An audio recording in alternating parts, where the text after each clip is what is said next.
Welcome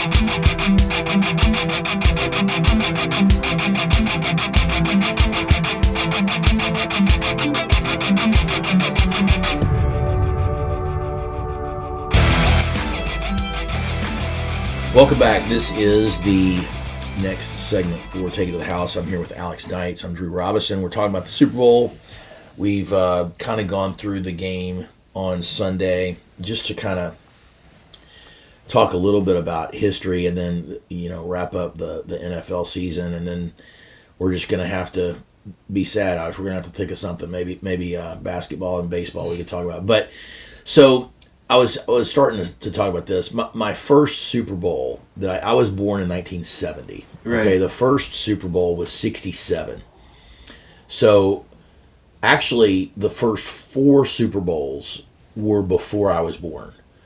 And then the first, because it was January, I was born in September, but the first Super Bowl I ever remember was the John Madden win over Bud Grant. The Raiders beat the Vikings. And that was in 1977. I was 6 years old. It's kind of funny because that was the year that the Buccaneers had their inaugural season that they lost all their games. I don't think I remember them losing all their games because we didn't have, all you had back then, Alex, was the networks.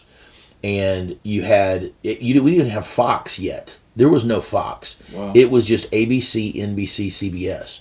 ABC, there was no ESPN. Yeah. ABC had Monday Night Football, Howard Cosell. Right, I do remember that. And then NBC had the AFC games. So their big announcer when I was growing up, their number one guy was Dick Enberg. Okay. And then his color commentary guy was Merlin Olsen. Okay. And Merlin Olsen had been a defensive lineman with the Los Angeles Rams in the 60s and early 70s. Jones and those guys? Yes.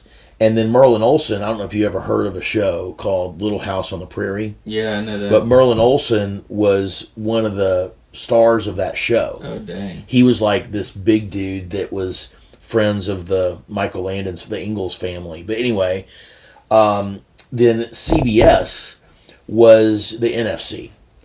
And back then, the big, the main color or play-by-play guy was Pat Summerall. Right. And Pat Summerall had been a kicker in the 50s and 60s, so he was already an older guy in the 70s and 80s. But he had a guy named Tom Brookshire, I think, or Brookmeyer, I can't remember.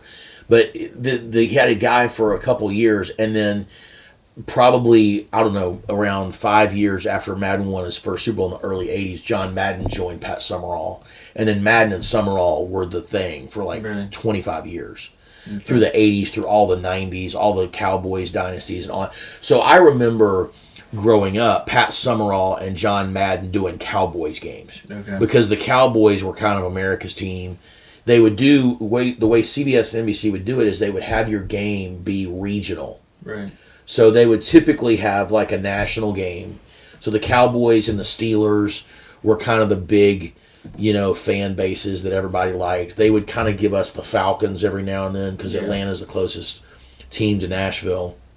But we would never see a Buccaneers game. Or, and sometimes they would do like they do now in that they would have their late afternoon games would be more the West Coast games. Yeah. So I do remember Merlin Olsen and Dick Enberg doing AFC West games, like the Raiders, the Broncos, because the Elway years were in the 80s, and even before Elway, the Broncos were a pretty good team. Yeah. But they would do those late afternoon games, and they didn't have a Sunday night game. Right. It was just 60 minutes. After the game. So there was no Sunday night game. There was never a Thursday night game. So you'd basically have to choose usually between 2 games right after church. Dang. And then you'd have one late after game, and then you'd have to wait till Monday night. Sounds awful. That. Yeah. But yeah, that was kind of, and then so, but those were the announcers that I remember. But anyway, that game, when your first Super Bowl is Super Bowl 11, right? And I'm still this way now, so you won't be surprised. But I'm 10 years old, and I'm like memorizing all the scores and all the Super Bowl winners. Yeah. So sometime around, like I remember Super Bowl 20 when I was in high school, being the Bears where they were Super Bowl Shuffle and the fridge and all that. 85.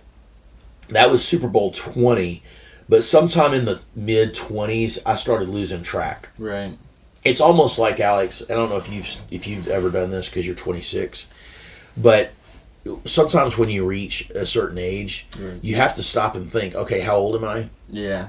Because you've just had a lot of birthdays. Yeah, exactly. And you can do the math and be like, oh, I remember when I was born. Okay, but am I 26? Because there were a couple times I've actually told people that I'm 54.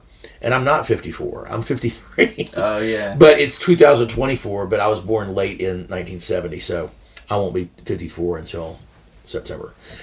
But anyway, most of the Super Bowls, I remember growing up, it was almost always a blowout. Yeah. There were some rare games. There was a famous, it was actually, I'm looking at the stats now, but it was Super Bowl 13, Staubach versus Bradshaw. Right. Cowboys Steelers, classic matchup. The Steelers had won 2 Super Bowls already, but they had 2 years where they did not make the Super Bowl.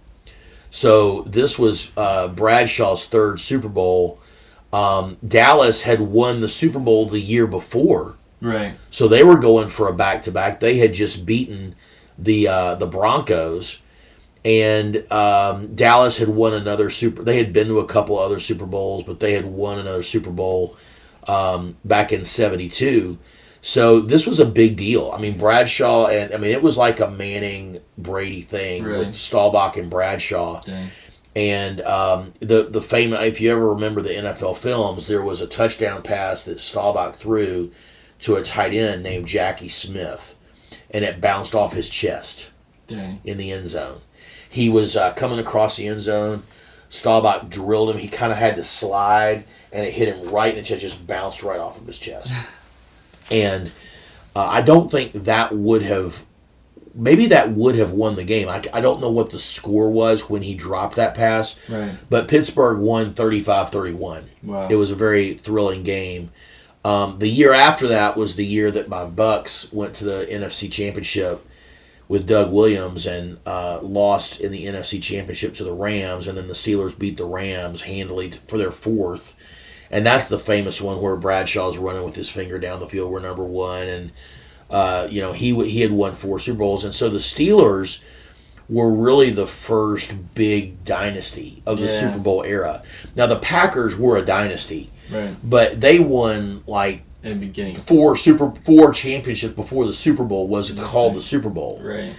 And then of course the Dolphins had an undefeated season with Shula, but they won 2. They lost 1, and then they won 2 in a row. So they went to 3 in a row, but won 2. So even like the Dolphins of the early 70s, the Chiefs have already done more now than the Dolphins did.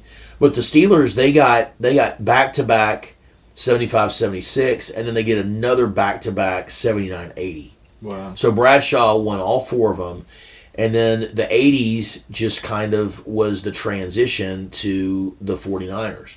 And the first 49er, I very specifically remember in 82 when Joe Montana beat the Bengals and Kenny Anderson. And the Bengals had just gotten the new uniforms with the Bengal stripes on the helmet. That's cool. Before that, they had the old helmet, which, by the way, these are my merger year Chiefs and Niners helmets, which, interestingly, they still kind of look almost the exact same. I know. So kind of cool that they've got their classic helmets still. So anyway, the Bengals had these new uniforms, but the Niners, that was the year of the catch, where Dwight Clark, they won the NFC Championship over the Cowboys. And Staubach was already gone. That was Danny White. That was the Cowboys quarterback. And then the Niners won that Super Bowl. There were a couple of years that, the Redskins beat Marino. Actually, I think that year might have been Danny Woodley. I think that Marino was hurt that year. But Joe Theismann and the Redskins won. And then the Redskins came right back. But then the Raiders, the L.A. Raiders, beat them. And that was 84, which was the height of, you remember the Straight Outta Compton. Oh, yeah. And that was 84. That was NWA. That's when Ice-T and all the guys were, not Ice-T, Ice Cube, were wearing all the Raiders gear in the early mid-'80s. And that was Marcus Allen, had the unbelievable reversal run.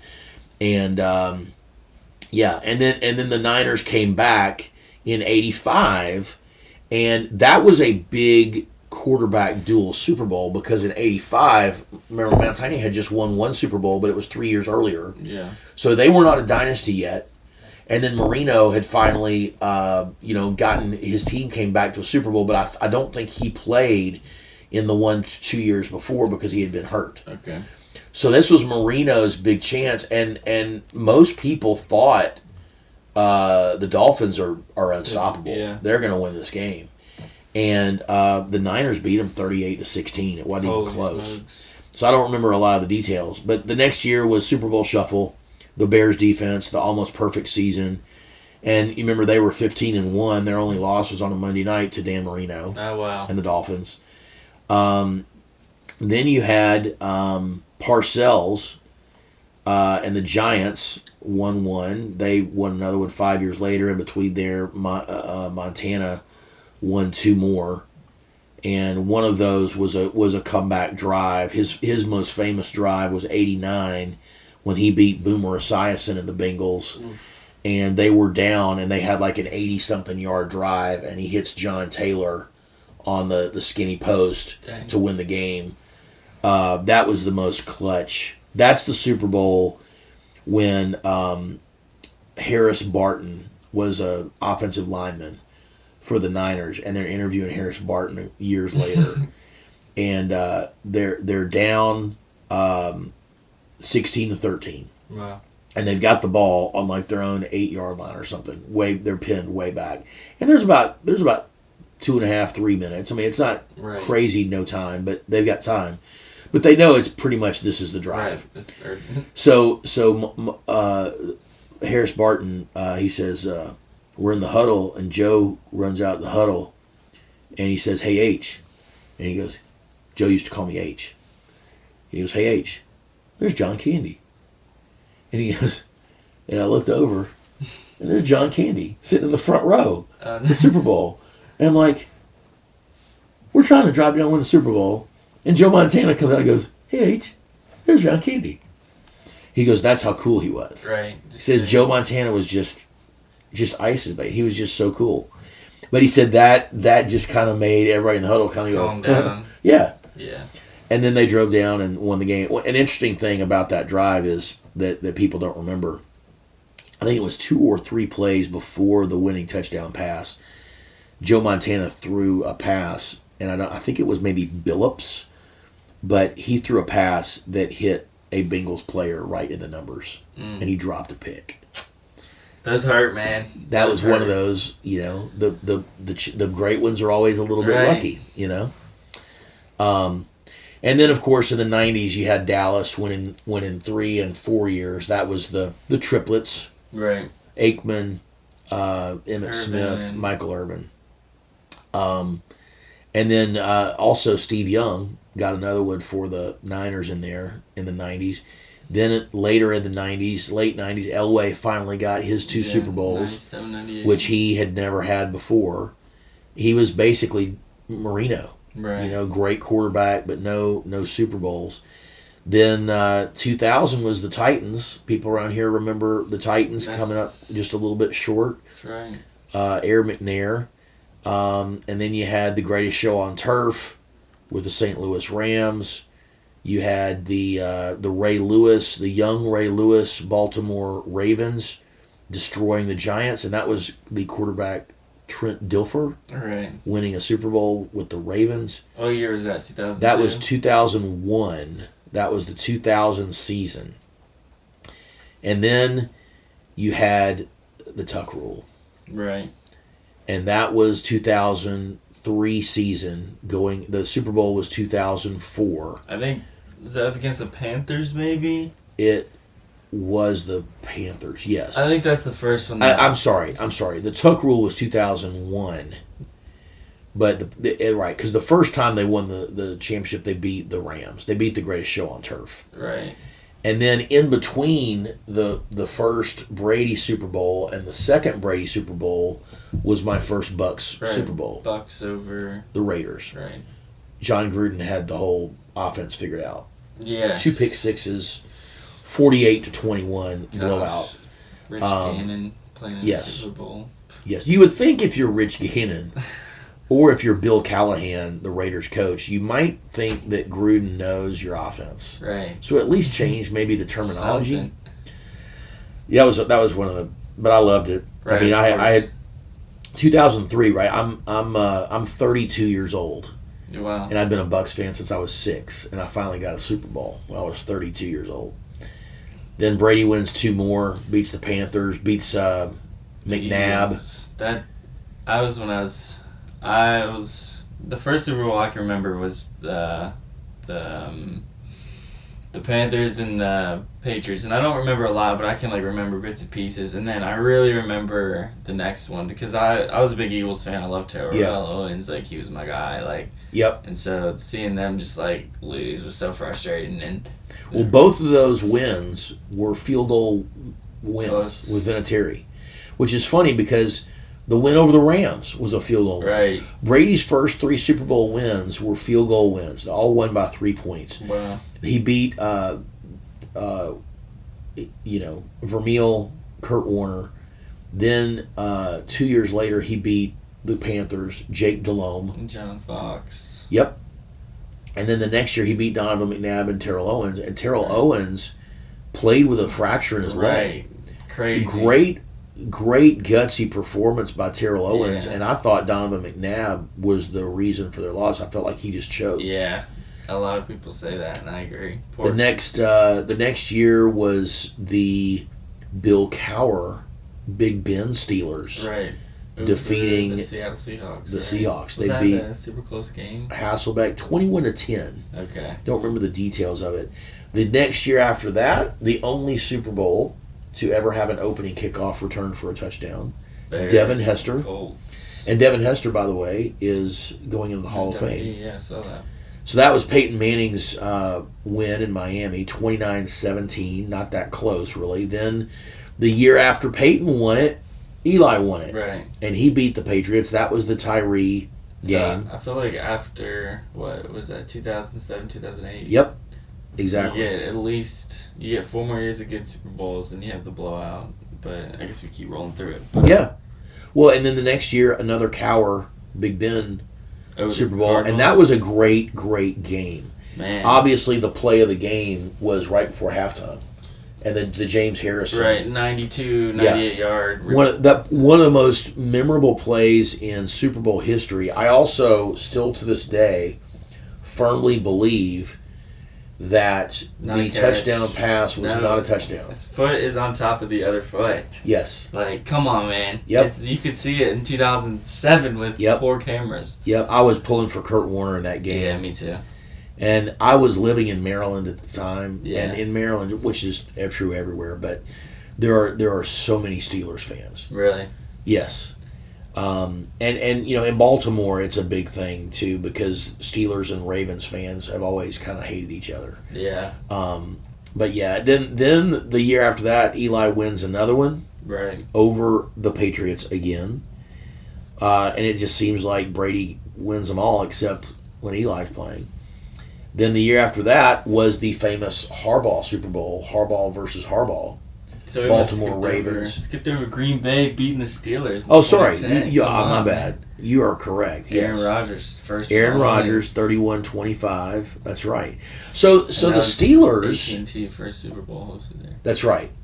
So the Steelers had been to 3 Super Bowls, really, and I think that was Tomlin, right? Yes, the second. So maybe did Tomlin win 2? I mean, did Cowher win 2? Cowher just won the 1, didn't he? Yeah, Tomlin won the second Super Bowl within whatever year that was. With the Cardinals. Right. I think That's right. So Cowher won that was Super Bowl 40, 2006. and then Tomlin won in 2009. Right. And then 2 years later, Tomlin went back to the Super Bowl but lost to Aaron Rodgers. Right. That's right. And then Eli got his second one. Then it was Joe Flacco beating Colin Kaepernick in the Harbaugh versus Harbaugh. The lights went out. Yeah, crazy. What a weird Super Bowl. That was weird. And then the year after that, Kobe Jones had a touchdown, a turn for a kickoff that game too. That was pretty pivotal. That's right. I do remember that. 108 yards. I mean, he took that thing from almost the back of the end zone. And then the year after that was the weird It was so fast. Super Bowl experiment of let's do a Super Bowl in New York City outdoors. Meadowlands. And the Colts, the Broncos had Peyton and fumble at the beginning of the game, and everything just went downhill from there. 44 to Seahawks rolled, and then the next year, the Seahawks go right back, have a great team, and blow it at the end. Call in the history of football. I mean, the worst play call in the history of football. It was tragic. Then you have Denver beating Carolina, not even close. Right. Great defense. Then you have New England coming back on the Falcons. So that was probably the height of my hatred for Tom Brady. Right. After he beat the Seahawks and then beat the Falcons, I felt like, even though he came back against the Falcons, I'm not discrediting Tom Brady, but I did not like the way they won those games. Well, on Facebook, your Facebook memories pop up, and I think there's a post that I shared that you had posted is like Tom Brady just became the greatest quarterback because the Seahawks couldn't hand Marshawn Lynch the ball at the 1 yard line. I was like, yeah, I mean that's so true because at that point, what was that, his fifth maybe or fourth, and so it's just he won 3 in 4 years. And then he went back 3 years later and lost. And so when he was 3-1, he went 1, 2, 3, another 4 years and lost again. That's the amazing thing about the Patriots is the length of time unbelievable between the first Super Bowl and the last Super Bowl. Because when you win 3 out of 4, that's great. I mean, that's what the Chiefs have now done. But now to do it another 5 years. To 3 years later do it again, and then the 5 years later go back again. And they lost 2, and then when they go back again, when they beat the Seahawks, right? Brady had lost his last 2 Super Bowls. Yeah. So he was 3-2, would have gone to 3-3 if the Falcons had hung on. Right. Then you're talking about Brady won 3 Super Bowls, but then he lost 4 in a row. And there's no GOAT talk. It's just he's still great, right. But there's no GOAT talk. You're right. And isn't it interesting how that I think the Seahawks game and the Tuck rule were sort of 2 launching things for Brady that Brady had absolutely nothing to do with. Right. Yeah. I mean, he did sitting nothing on the sideline and your team wins the game.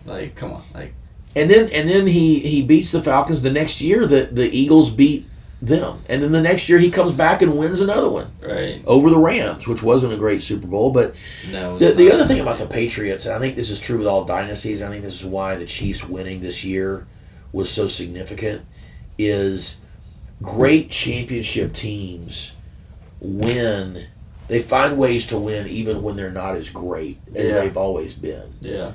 And that's how, when Brady beats the Rams, or when Brady comes back and beats the Falcons, even though the Falcons had a big lead, most people will probably not even remember. I think most people, if you're not a Falcons fan, a lot of people would say, hey, do you remember the Falcons in the Super Bowl? Being down 20. Oh, yeah, and being down 20. I mean, but just in general, some people will remember, I remember they lost the pay. But the Falcons are not a team that comes up in a conversation of great football teams. No. Ever.